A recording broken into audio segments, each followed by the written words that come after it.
પ્રણામ, નમસ્કાર. રત્ન સ્પિરિચ્યુઅલ વર્લ્ડમાં આપ સૌનું હાર્દિક સ્વાગત છે. આજે આપણે જાણીશું અંકશાસ્ત્ર બાબતે. અંકશાસ્ત્ર જે છે એ કોને કહેવાય, તેની અસર જે છે એ મનુષ્ય જીવ અને બીજા બધા જીવ પર જે છે એ કઈ રીતે થાય છે, શું મહત્ત્વ છે, તે આપણે આગળના ટૉપિકમાં જાણ્યું. હવે આજનો જે ટૉપિક છે, આજનો જે વિષય છે, એમાં આપણે જાણીશું કે અંકશાસ્ત્રમાં આપણે જાણ્યું કે 1 થી 9 અંક હોય છે, બરાબર છે. તો અહીંયા જે છે આજે આપણે જાણીશું 1 અંક વિશે.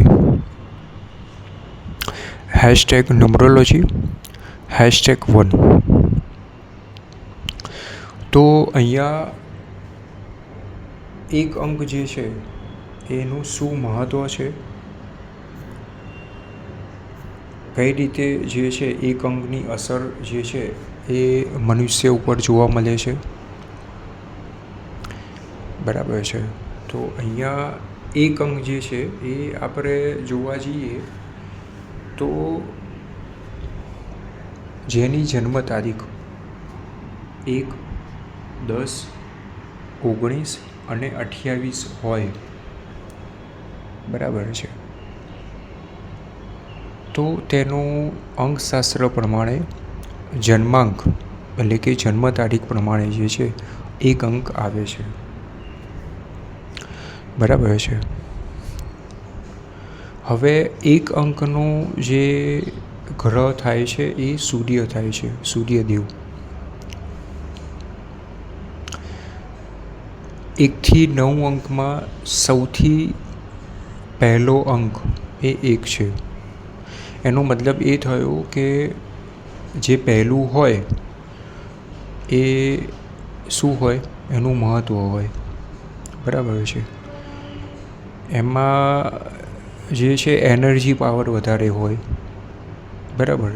દાખલા તરીકે આપણે નથી કહેતા કે ભાઈ માતા પિતાનું જે પહેલું સંતાન હોય એની અંદર જ જે છે આપણને બધા ગુણો જોવા મળે, જનરલી સારા પણ હોય ને ખરાબ પણ હોય.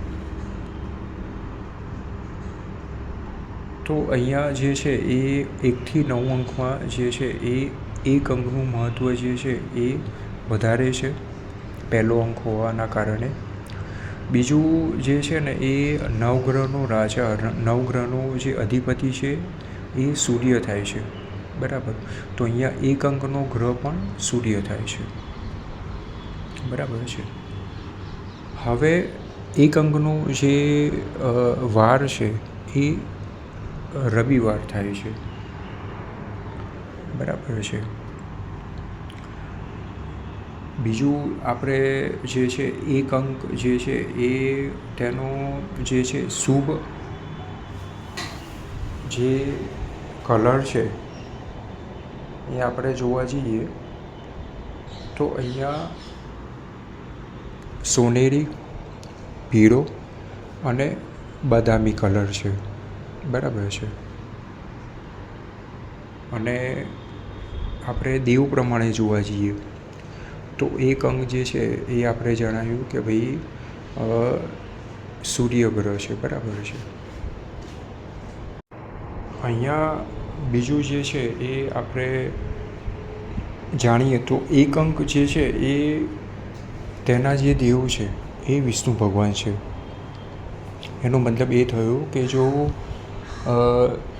તમારે જન્મ તારીખમાં જે છે જન્માંક તમારો 1 અંક થતો હોય અને જો તમે ફક્ત ને ફક્ત વિષ્ણુ ભગવાનના જે છે એ પૂજા આરાધના પાઠ કરો અથવા તો વિષ્ણુ ભગવાનનો જે બીજ મંત્ર છે ઓમ નમો ભગવતે વાસુદેવાય, તેનું જે છે એ તે મંત્ર જાપનું ખાલી 1 માળા કરો, ડેલી રૂટીન તમારે કરવાનું રહેશે. એવું નથી કે 2-4 દિવસ કર્યું, 2-4 મહિના કર્યું ને પછી પતી ગયું, એવું નહીં. Daily routine for a life time. તો અહીંયા જે છે એ તમારા માટે જે છે એ શુભ રહેશે, બરાબર છે, પોઝિટિવ રહેશે ફોર અ લાઈફ ટાઈમ. તો અહીંયા જે છે એ 1 અંક જે છે એ ખૂબ જ જે છે એ શક્તિશાળી છે, બરાબર છે. અહીંયા જે છે એ જેટલા આપણા અંકો છે 1 થી 9, તો અહીંયા જે છે તેની જે અસર છે એ શુભ પણ છે, અશુભ પણ છે, સારી પણ છે, ખરાબ પણ છે, બરાબર છે. તો અહીંયા જે છે એ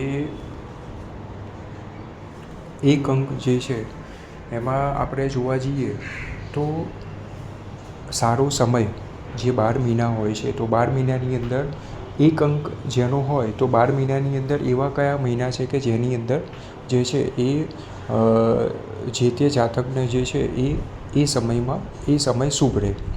તો એવો સમય છે 21 જુલાઈથી 20 ઓગસ્ટ અને 21 માર્ચથી 20 એપ્રિલ સુધી, બરાબર છે. તો જે લગભગ અહીંયા 60 દિવસ, 2 મહિના. તો આ જે 2 મહિના છે એ તમારા 12 મહિનામાંથી 2 મહિના જે છે એ તમારા માટે જે છે એ શુભ રહેશે. તમારે કોઈ મેજર ડિસિઝન લેવાના હોય અથવા તો કંઈક તમારે નવી શરૂઆત કરવાની હોય, કંઈક તમારે ખરીદવાનું હોય, બરાબર છે. તો આ 60 દિવસની અંદર જે છે એ તમે કરી શકો છો. તો અહીંયા જે છે એ વિઘ્ન ઓછા આવે અને તમારા માટે જે છે એ ભવિષ્ય બાબતે શુભ રહેશે, બરાબર છે. તો અહીંયા જે છે એ આજનો આપણો ટૉપિક હતો ન્યુમરોલોજી, જેની અંદર જે છે આપણે એક અંક વિશે જે છે એ ચર્ચા કરી રહ્યા છીએ.